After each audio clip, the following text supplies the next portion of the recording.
My name's David Wood, Chair of London Futurists.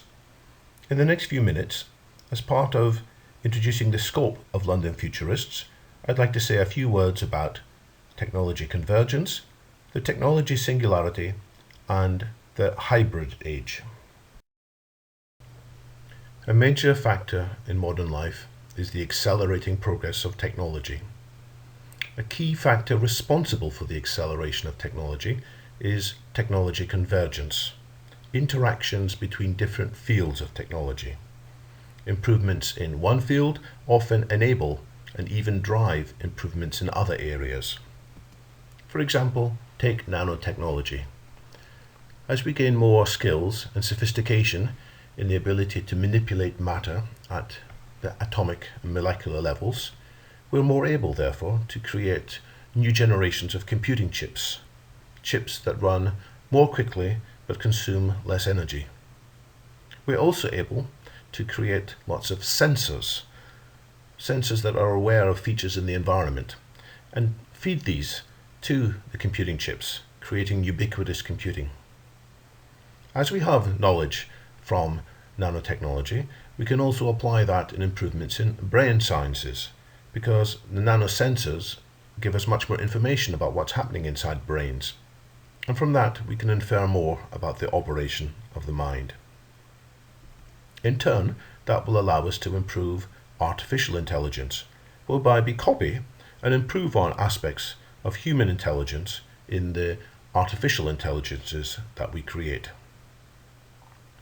Conversely, as our AI gets better, and as our computing platforms become better, it gives us more design skills and more detailed manufacturing skills, controlled by computers, to allow us to create improved new generations of nanosensors. It also allows us more power over genetic engineering, whereby we can alter some aspects of the genetic inheritance we have received, allowing us to fix issues in what we have inherited from the past, allowing us to improve our physical bodies. Also, we can improve our brains and our minds so that our intelligence is augmented, in part because our brains are fitter and healthier, and in part because of connections between our biological brains and other computing resources, whether these resources are inside or outside our heads.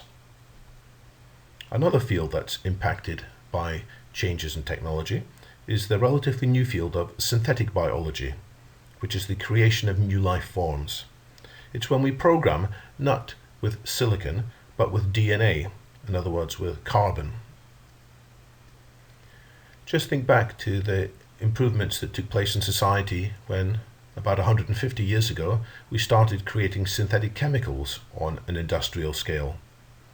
There were wide changes as a result. It will be the same with synthetic biology, except that the changes will take place more quickly and will be more pervasive and more profound.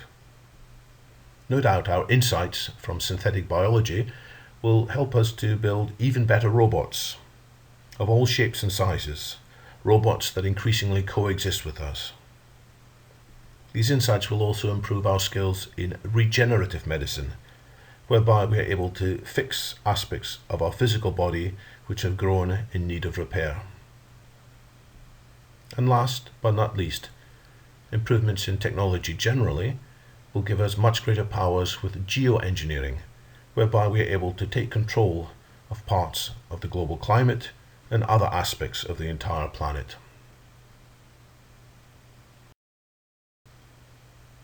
As I mentioned, there are many interactions between these fields, so that it's very hard to know for sure how each will develop.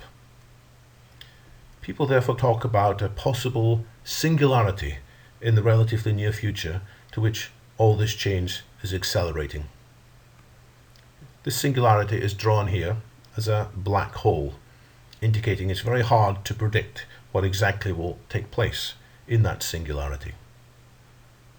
One reason why it's hard to predict for sure what will happen is because of the magnified intelligence and possibly changed motivations of the people who will be active in developing technology in possibly 30 or 40 years' time.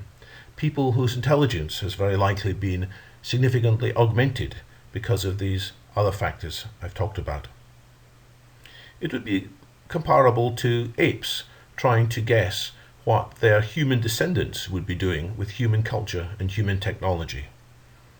In the same way, it's hard for us to anticipate exactly what will be driving and guiding the development of new technology as we come closer to that singularity. One thing we can say, however, is that the singularity could involve lots of good developments, but equally it could involve lots of bad developments. Here's one way to explain the possibilities. The technology that we will have will give us something similar to godlike powers, which we could use to create something similar to heaven or something similar to hell. The technology allows us to remake the planet, to create new life and new life forms, even to re-engineer humanity, changing core parts of our values and core parts of our essence.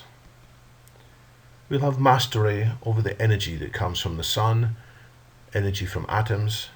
We'll have mastery over the ability to transform material from one form to another, so there'll be plenty of food for all. With the superintelligence that we'll have, it'll be similar to the godlike power of omniscience. And with the super longevity that we will have as a result of regenerative medicine, will be akin to having the godlike power of immortality. We won't just be well, we won't just be healthy. With this technology, we'll be remarkably healthy and much better than well. We'll be having transcendental experiences that go far beyond the experiences of almost every person that's ever lived so far. And we won't be restricted simply to the Earth. We'll be able to go into the solar system and beyond, taking new life with us as we go, in effect, waking up the cosmos. Equally, however, these powers could give rise to a destruction of the planet as one of a number of so-called existential risks. Risks for the existence of humanity, or risks that humanity will be very much diminished. For example, through our experiments with synthetic biology and with genetic engineering, we might unintentionally create and unleash terrible new plagues and pestilences that would destroy all or most of the human race. Rather than improving human nature, we might unintentionally destroy core parts of the good human nature, enfeebling ourselves. We might end up divided in conflict between different races, between different groups, between different classes. Rather than taking full advantage of what's provided in the environment and beyond, we might instead induce a horrible catastrophe in the environment, destroying the environment that we exist in. It's true that we'll have superintelligence, but that might be used for all kinds of bad purposes. For example, creating a system of ubiquitous surveillance, spying upon everything that happens, so that a mega dictatorship could have unprecedented control and unprecedented knowledge about all aspects of what's happening. We would lose our freedom, and we would lose so much of what's good. It would be worse than going back to the Dark Ages. We could have a nuclear holocaust, a nuclear winter, or other kinds of devastation caused by new weaponry enabled by advances in technology. We could also end up being enslaved or destroyed by so-called terminators, to use a Hollywood word, that is, robots or other artificial intelligences which decide that humanity isn't actually a net positive for the planet.